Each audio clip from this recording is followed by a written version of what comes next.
يا إله الكون تبقى نور من ضل وضاع، أنت أسمى أنت أنقى أنت للروح شراع.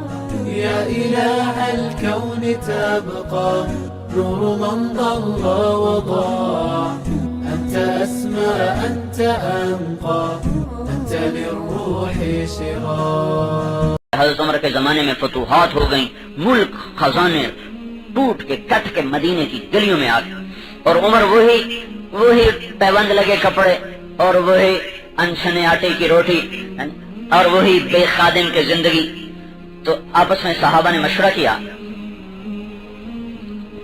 کہ اب تو عمر رضی اللہ عنہ کو کچھ اپنے لیے آسانی کرنی چاہیے، اتنا زیادہ مشقت نہیں اٹھانی چاہیے، ملک فتح ہوئے، سب کچھ خزانے آئے، کون بات کرے بھائی عمر سے.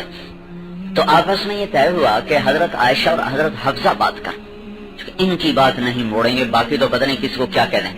تو ان دونوں کو بھیجنے والے کون تھے؟ عشرہ مبشرہ، عثمان، علی، سعد، ابو عبیدہ، یہ لوگ بھیجنے والے.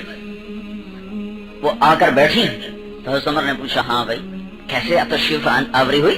تو حضرت عائشہ رضی اللہ تعالیٰ نے بات چھڑی کہ امیر المومنین اللہ کے نبی کے زمانے میں تو دنیا آئی نہ تھی، تو آپ اسی مشقت میں چلے گئے. میرے باپ کے دور حکومت میں دنیا آئی کوئی نہیں تھی، وہ اسی طرح چلے گئے. اب تو اللہ تعالیٰ نے شہر فتح کر دیے، خزانوں کا ڈھیر لگ گئے، آپ کی وہی پرانی چال. کیوں نہیں آپ اچھے کپڑے پہنتے؟ اب بڑے بڑے لوگ آتے ہیں، بڑے بڑے وفد حکومتوں کے آتے ہیں، تو آپ برائے مہربانی اچھا لباس پہن.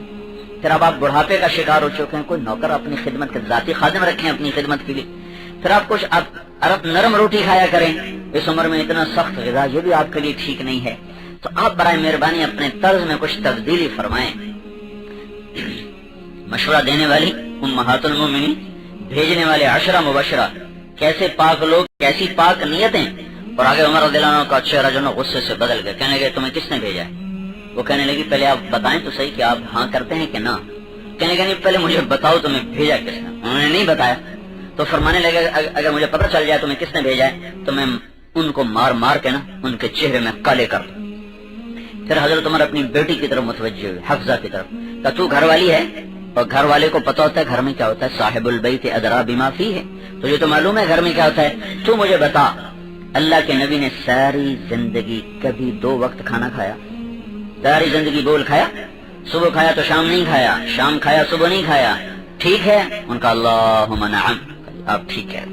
اچھا یہ تجھے یاد ہے ایک دن تو نے میز پہ روٹی رکھ کے پیش کی تھی، چھوٹا سا میز تھا، اس کے اوپر تو نے کھانا رکھ کے پیش کیا تھا کہ آپ سہولت سے کھا لیں. تو آپ نے روٹی کو میز سے اٹھا کر زمین پہ رکھ کر کہا میں غلام ہوں، مجھے غلاموں کی طرح کھانا ہے. حفصہ تجھے یاد ہے تو نے میز پہ کھانا رکھ کے دیا تھا تو میرے نبی نے زمین پہ بیٹھ کے کھایا تھا. نہیں میں غلام ہوں، غلاموں کی طرح کھاؤں گا. یاد ہے؟ کہ جی یاد ہے. اچھا یہ بتا تیرے گھر میں اللہ کے نبی کا بستر کیا تھا؟ کہ جی ایک ٹاٹ تھا جس کو رات کو دوہرا کرتی تھی تو وہ بستر بن جاتا تھا، صبح سیدھا کرتی تھی تو وہ کمرے کا فرش بن جاتا تھا. اچھا وہ دن یاد ہے جب تو نے اس کی ایک کی بجائے 2 تہ لگا دی تھی؟ تو اللہ کے نبی نے صبح پوچھا تھا حفصہ میرا بستر تبدیل کر دیا؟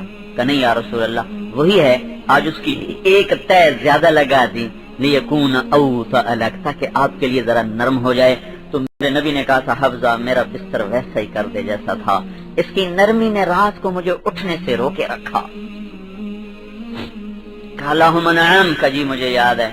اچھا یہ بتا تجھے پتا ہے تیرے نبی ایک ہی جوڑے میں زندگی گزارتا تھا اور خود ہی اس کو دھوتے تھے، خود ہی دھوتے تھے، پھر اس کو سوکھنے کے لیے لٹکاتے تھے. پھر بلال آتے یا رسول اللہ نماز کا وقت، تو آپ فرماتے بلال میرے پاس دوسرا جوڑا ہی کوئی نہیں ہے، یہ خشک ہوگا اسے پہنوں گا پھر آ کے نماز پڑھاؤں گا. تو نماز لیٹ ہو جاتی تھی کہ ہمارے تیرے نبی کے پاس دوسرا جوڑا پہننے کو نہیں ہوتا تھا. یہ وہ ہے جس کے لیے اللہ خود کہہ رہا ہے میں چاہوں تو تیرے لیے جنت زمین پہ اتار دوں.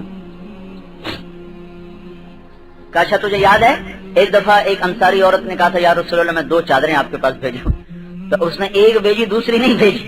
تو آپ کے پاس اس دن جوڑا بھی نہیں تھا، ایک چادر کو لپیٹ کر جا کے نماز پڑھائی، ایک چادر میں نماز پڑھائی، گردن میں گانٹھ لگا کر اس کے ساتھ نماز پڑھائی. اتنی بڑی ہستی تو اب تم مجھے کیا بتانے آئی ہو کہ میں وہ راہیں چھوڑ دوں جس پر میرا محبوب مجھے چلا کر گیا تھا؟